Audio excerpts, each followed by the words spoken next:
Sa palagay ko lang, mas tumatagal ito ang 10 piso kaysa 20 piso na bariya. Mas,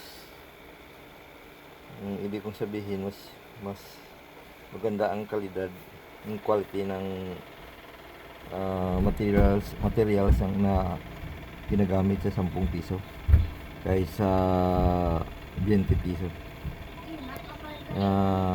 Ano lang ito sa akin, na patunayan ko lang na bakit madali masira. Sa akin lang ito, sa akin lang itong analyze ko lang.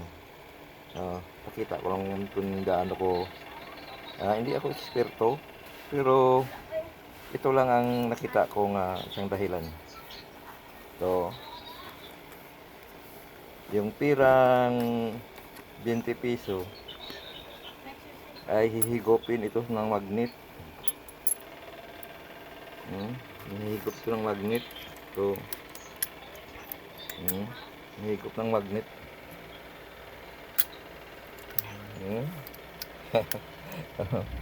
Hihigop ng magnet. Pero itong 10 piso, hindi ito nahigop ng magnet. Hindi nahigop ng magnet. Hindi siya nadidikit sa magnet. Ang ibig sabihin yan, na hindi siya higupin ng magnet, bilang pag-analyze ko lang, bilang to my own analysis.